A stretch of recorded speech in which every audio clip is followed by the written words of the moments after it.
In the heart of a city, indistinct and sprawling, stood a modest apartment building, its facade weathered by the elements and the relentless passage of time. On the third floor, in a small, unremarkable apartment, lived Adam, a graphic designer in their late 20s. The apartment, much like its occupant, was a mosaic of organized chaos, sketches and digital designs scattered about, a testament to a creative mind constantly at work. Adam's life was a routine of sorts: work, solitude, and the occasional social interaction, mostly online. But there was something else that defined Adam's nights, something far less mundane: sleep paralysis. It had been a part of Adam's life for years, an unwelcome intruder that transformed the sanctuary of sleep into a battleground of the mind. The sleep paralysis episodes were vivid and terrifying, but there was one figure that haunted Adam more than others: the sleep paralysis demon. It was a shadowy entity, tall and looming, with eyes that glowed like embers in the dark. These encounters were always silent, the demon standing at a distance, watching, waiting. One night, the episode was particularly intense. Adam lay in bed, the familiar weight of paralysis anchoring them to the mattress. The room was dimly lit by the glow of the streetlights outside, casting long, distorted shadows across the walls. And there, in the corner of the room, stood the demon, its form more defined than ever, its red eyes piercing the gloom. The experience was suffocating, the air in the room heavy and thick. Time seemed to stretch and warp around Adam, each second an eternity, until, finally, the paralysis lifted. Adam gasped for air, the room returning to normal, the demon gone as if it had never been there. But this time, something was different. A lingering sense of unease clouded Adam's mind, a prelude to a reality that was about to unravel in the most unexpected and terrifying way. The morning after the intense episode, Adam woke up with a lingering sense of dread, a shadow cast over their thoughts. The sun filtered through the blinds, casting lines of light and dark across the room, a stark contrast that seemed to echo Adam's disturbed state of mind. Trying to shake off the unease, Adam went about their day, diving into work.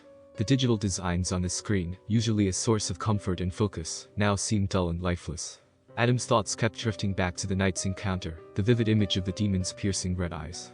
As the day progressed, something unusual began to happen. While making coffee, Adam caught a glimpse of a shadowy figure in the reflection on the microwave door.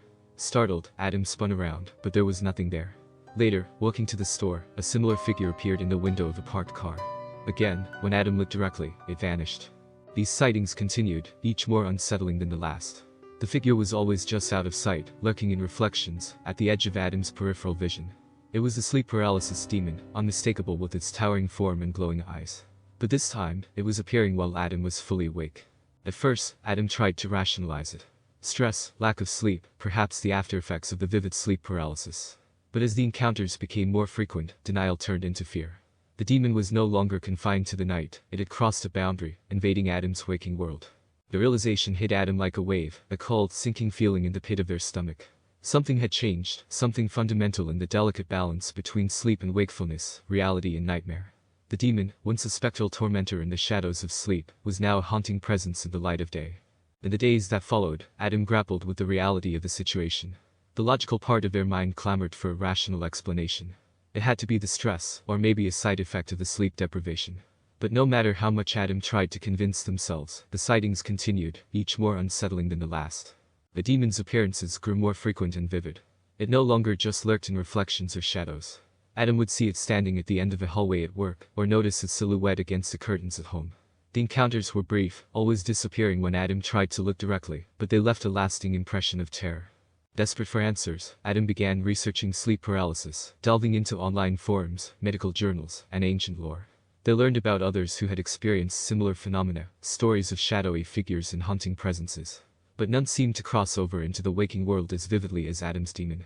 The most chilling development came when Adam started noticing small disturbances in their apartment. Objects would be slightly moved, or Adam would find things they didn't remember placing. Once, a series of unsettling cryptic messages appeared on the bathroom mirror, vanishing as soon as they tried to document them. Adam's friends began to notice a change. They commented on Adam's distracted demeanor, the dark circles under their eyes, the jumpiness. Adam shrugged off their concerns, unable to voice the absurd truth that a figment from their nightmares was now stalking them in daylight.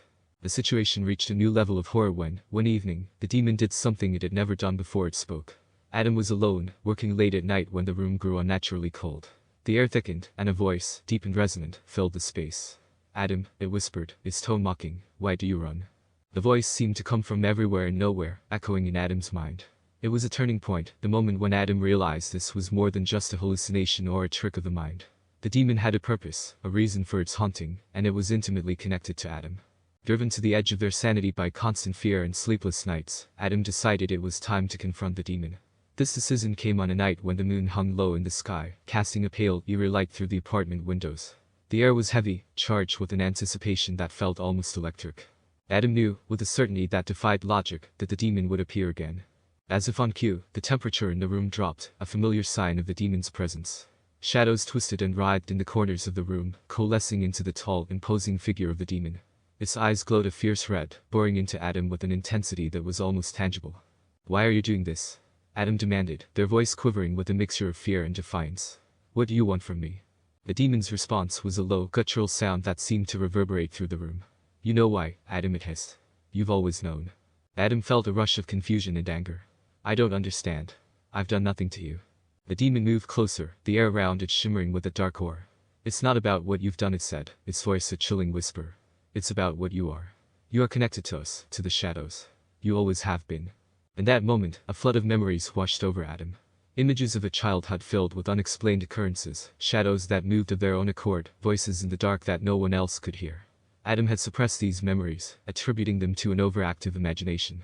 But now, confronted by the undeniable reality of the demon, these fragmented pieces of the past clicked into place. "You're part of me?" Adam asked, the realization dawning on them. The demon nodded, its form blurring and shifting as if it were made of smoke. "Yes, and you are part of us. But you tried to cut us out, to deny your true nature. And now, we are here to remind you of who you really are." Adam's mind raced, struggling to process this revelation. The demon was not just a tormentor, it was a manifestation of a part of Adam's very being, a dark and primal aspect they had tried to bury. The realization was terrifying but also strangely liberating. The demon, this part of themselves, had been reaching out, not to harm, but to be acknowledged. The demon's form began to fade, its message delivered. As it disappeared, the room warmed, and the oppressive atmosphere lifted. Adam was left alone, the silence of the apartment a stark contrast to the chaos of their thoughts. They knew what they had to do next. They had to accept and confront this part of themselves, to integrate it and find a way to live with it. The path ahead was uncertain, but for the first time in a long time, Adam felt a sense of purpose. In the wake of the demon's revelation, Adam embarked on a journey to understand and confront their inner darkness. The realization that the demon was a part of them, a manifestation of a suppressed primal aspect of their psyche, was both frightening and enlightening. Adam began seeking help from various sources. They consulted with a therapist, exploring the depths of their subconscious and the childhood events that might have triggered this manifestation. However, traditional therapy seemed insufficient for the paranormal nature of their situation.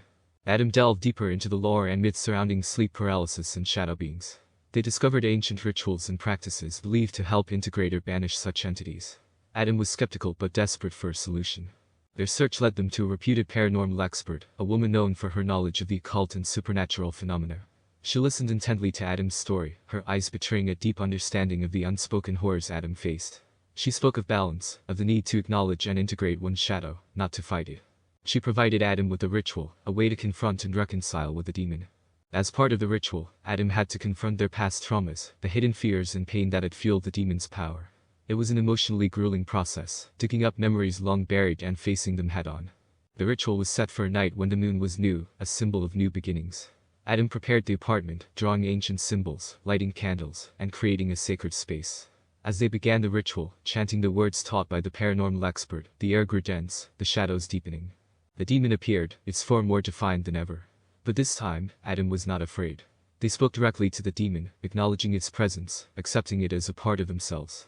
The room seemed to pulse with energy, the air vibrating with the power of Adam's words. As the ritual reached its climax, the demon began to change. It grew smaller, less intimidating, its features softening. The red in its eyes dimmed, giving way to a warm amber glow. The feeling of terror that had always accompanied the demon's presence was replaced by a sense of peace and understanding. With the final words of the ritual, the demon vanished. The candles flickered out, and the apartment was bathed in silence. Adam felt a profound sense of release, as if a great weight had been lifted from their shoulders.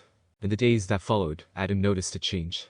The constant feeling of being watched, the sense of dread that had hung over them for so long, was gone. They slept peacefully for the first time in years, free from the paralysis and the haunting presence of the demon. But the journey was not over. Adam knew that the demon, a part of them, might never be completely gone. They had learned to live with their shadow, to accept it as an integral part of their being. It was a delicate balance, one that Adam was now equipped to maintain. In the aftermath of the ritual, Adam's life began to regain a sense of normalcy, but it was a new kind of normal. The haunting experiences with the sleep paralysis demon had fundamentally altered their perception of reality and themselves. No longer tormented by the nightly visits, Adam found a newfound peace in sleep, but the echoes of those encounters lingered. Adam returned to work with a renewed focus and creativity. Colleagues noticed the change, remarking on the newfound energy and enthusiasm in Adam's demeanor. Friends who had been worried about Adam's well-being saw a positive transformation. The journey through the darkness had sparked a deeper interest in the mysteries of the mind and the supernatural. Adam continued exploring these realms, reading extensively, and even starting a blog to document their experiences and thoughts. It became a platform for others who had faced similar hauntings, a community of shared experiences and support. Although the demon no longer appeared, Adam felt a lingering connection. It was no longer a source of fear, but a reminder of the depth of the human psyche and the power of confronting one's inner demons. Adam came to view the experience as a transformative journey, one that had brought a deeper understanding of the self. The story concludes with Adam walking home one evening. The street is quiet, the city's noise a distant hum. As Adam passes by a dimly lit window, they pause, catching a glimpse of a shadowy figure. For a moment, their heart races, a flicker of the old fear surfacing. But then, they smile faintly and continue walking. The figure in the reflection is gone as quickly as it appeared. Adam understands that the demon, now a part of their acknowledged self, might always be a shadow in the background of their life. But it no longer holds power over them. Instead, it serves as a reminder of the journey Adam has undertaken, the battles fought and won, and the delicate balance between light and darkness that resides within us all.